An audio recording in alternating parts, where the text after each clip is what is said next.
कैसे बॉलीवुड की number one heroine बन गई नाजायज माँ। खूबसूरत बड़ी आंखें, सांवली सूरत, तीखे नयन नक्श। सिर्फ 10 साल की फिल्मी करियर में ढेरों शानदार फिल्में और कई सारे अवार्ड। ये अभिनेत्री अपने गंभीर अभिनय और संवेदनशील किरदारों के लिए जानी जाती थी। लेकिन क्या आप जानते हैं, इस अदाकारा ने कैरेक्टर के चलते दबाव आने पर अमिताभ बच्चन के साथ एक बोल्ड सीन दिया और पूरी रात वहीं बैठकर रोती रही। क्या आप जानते हैं, महिला उत्थान के लिए काम करने वाली इस एक्ट्रेस ने एक औरत का घर तोड़ा और उनके ही पति की दूसरी औरत बनकर रही और बिन ब्याही मां भी बन गई।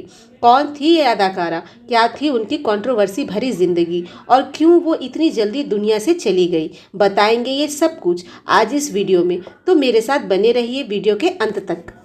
आज हम बात कर रहे हैं बॉलीवुड की बेहतरीन अदाकारा स्मिता पाटिल की, जो अपनी शानदार और सशक्त अभिनय के लिए जानी जाती थी, जिन्होंने भले ही भारतीय सिनेमा को ज़्यादा समय नहीं दिया, लेकिन अपनी सहज और गंभीर किरदारों को निभाकर एक मिसाल कायम किया। स्मिता पाटिल का जन्म 17 अक्टूबर 1955 को महाराष्ट्र के पुणे में हुआ था। वह एक राजनीतिक परिवार से संबंध रखती थी। उनके पिताजी शिवाजी राव पाटिल महाराष्ट्र सरकार में मंत्री थे और उनकी मां समाज सेविका थी। स्मिता ने पुणे के स्कूल से ही अपनी पढ़ाई पूरी की और उसके बाद film and television institute of India Pune से स्नातक की उपाधि प्राप्त की। उन्होंने अपनी पढ़ाई पूरी करने के बाद मराठी टेलीविज़न में बतौर न्यूज़ एंकर काम शुरू कर दिया था। इसी दौरान उनकी मुलाकात जाने माने फिल्म मेकर श्याम बेनेगल से हुई, जो अपनी फिल्म चरणदास चोर बनाने की तैयारी कर रहे थे। श्याम बेनेगल को स्मिता के अंदर एक उभरता हुआ सितारा नजर आया और उन्होंने स्मिता को अपनी फिल्म में एक छोटा सा रोल ऑफर कर दिया।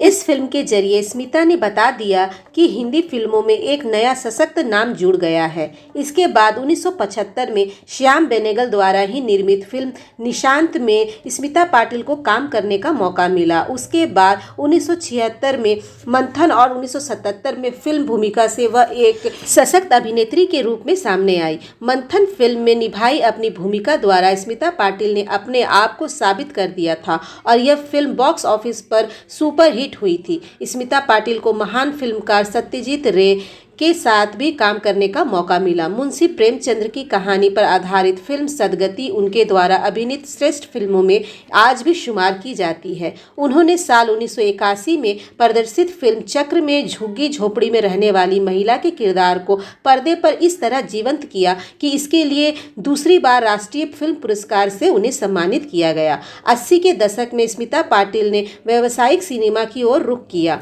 इस दौरान उन्होंने सुपरस्टार अमिताभ बच्चन के साथ नमक हलाल और शक्ति जैसी फिल्मों में काम किया। इसकी सफलता ने स्मिता पाटिल को व्यावसायिक सिनेमा में भी स्थापित कर दिया। इस दौरान उन्होंने सुबह, बाजार, भीगी पलकें, अर्धसत्य और मंडी जैसी कलात्मक फिल्मों में काम किया और दर्द का रिश्ता, कसम पैदा करने वाले की, आखिर क्यों, गुलामी, अमृत, नजराना में बेहतरीन काम किया। इन फिल्मों में स्मिता पाटिल के अलग अलग रूप दर्शकों को देखने को मिले, जो पसंद किए गए। 1985 में स्मिता पाटिल की फिल्म मिर्च मसाला प्रदर्शित हुई। यह फिल्म सामंतवादी व्यवस्था के बीच पिसती औरत के संघर्ष की कहानी थी। यह फिल्म आज भी स्मिता पाटिल के सशक्त अभिनय के लिए याद की जाती है, मगर अफसोस इस फिल्म की कामयाबी देखने के लिए वह तब तक इस दुनिया में मौजूद नहीं थी। एक किस्सा ऐसा भी बताया जाता है, जब प्रकाश मेहरा की फिल्म नमक हलाल के शूटिंग के दौरान अमिताभ और स्मिता पाटिल पर एक बोल्ड सीन फिल्माया जाना था। ये एक गाना था जिसमें स्मिता पाटिल को अमिताभ के साथ बारिश में भीगते हुए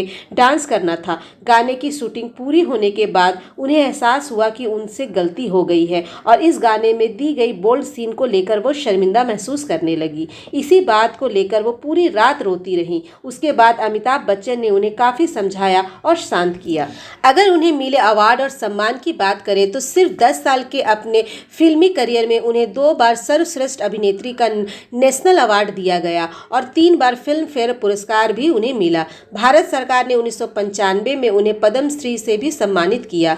अब बात करते हैं उनके पर्सनल लाइफ के बारे में। स्मिता की जिंदगी से कई विवाद जुड़े रहे, जिन्होंने मौत के बाद भी उनका पीछा नहीं छोड़ा। उनके नाजायज रिश्ते बॉलीवुड के जाने माने अभिनेता राज बब्बर के साथ बन गए थे और दोनों लिविंग पार्टनर के तौर पर एक साथ रहने लगे थे। उस समय लिविंग जैसा चलन अच्छा नहीं माना जाता था। राज और स्मिता दोनों एक साथ एक ही घर में बिना शादी के रह रहे थे। इसी से एक ऐसा विवाद विवाद शुरू हुआ जिससे स्मिता पाटिल की जिंदगी में भूचाल ला दिया। वजह थी राज बब्बर का पहले से शादीशुदा होना। राज बब्बर ने अपने एक इंटरव्यू में बताया था कि मैं पहली बार स्मिता से राउरकेला में मिला था। वहां पर एक फिल्म भीगी पलके की शूटिंग के लिए वहां गए थे। जिसके अलावा भी उन दोनों ने तजुर्बा, आज की आवाज़, हम दो हमारे दो जैसी फिल्मों में काम किया था। फिल्म भीगी पलके के दौरान स्मिता और राज एक दूसरे के करीब आ गए, लेकिन राज पहले से ही शादीशुदा थे और 2 बच्चों के पिता भी थे। लेकिन स्मिता से प्यार में पड़ने के बाद उन्होंने लिविंग में रहने का फैसला किया। जब इस बात का पता राज बब्बर की पत्नी नादिरा बब्बर को चला तो उन्हें गहरा धक्का लगा और इधर स्मिता पाटिल की मां इस रिश्ते के खिलाफ हो गई। राज की पत्नी ने स्मिता पर उनकी शादी तोड़ने का इल्जाम लगाया। हर जगह स्मिता और राज की इस हरकत को लेकर बड़ी आलोचना होने लगी। लेकिन बताते हैं कि महिला उत्थान के लिए काम करने वाली स्मिता को इससे कोई फर्क नहीं पड़ा और वो राज बब्बर की दूसरी औरत बनकर उनके साथ रहने लगी। उस समय की मीडिया ने भी इस खबर को प्रमुखता से छापा और स्मिता पाटिल को दोहरे किरदार की महिला कहकर संबोधित किया गया, जो कि एक शादीशुदा औरत की जिंदगी को खुलेआम बर्बाद कर रही थी और 2 बच्चों के पिता को उनसे दूर कर रही थी। ऐसे में सबको ताज्जुब तब हुआ जब स्मिता पाटिल प्रेग्नेंट हो गई। कुछ रिपोर्ट की माने तो स्मिता को धीरे धीरे एहसास होने लगा था कि उनके रिश्ते का कोई फ्यूचर नहीं है। शूटिंग पर हमेशा हंसमुख और खुश दिखाई देने वाली स्मिता अब गुमसुम रहने लगी थी। कहते हैं कि बच्चे को जन्म देने के बाद स्मिता ने राज से अलग होने का मन बना लिया था, क्योंकि एक तरफ राज बब्बर अपनी पत्नी को तलाक देकर स्मिता को पत्नी होने का दर्जा नहीं देना चाह रहे थे, वहीं दूसरी तरफ दुनिया के सवालों और इल्जामों से तंग आ चुकी थी। इस तरह राज और स्मिता के रिश्तों में भी खटास आना शुरू हो गया। स्मिता वास्तव में अपने मातृत्व का आनंद लेना चाहती थी, लेकिन किस्मत को तो कुछ और ही मंजूर था। बच्चे को जन्म देने के 2 सप्ताह बाद ही ब्रेन में इन्फेक्शन होने की वजह से स्मिता पाटिल की मौत हो गई। स्मिता के इस दुनिया से जाने के बाद राज ने अपनी पूर्व पत्नी से समझौता कर लिया और अपने परिवार के पास वापस जा पहुंचे।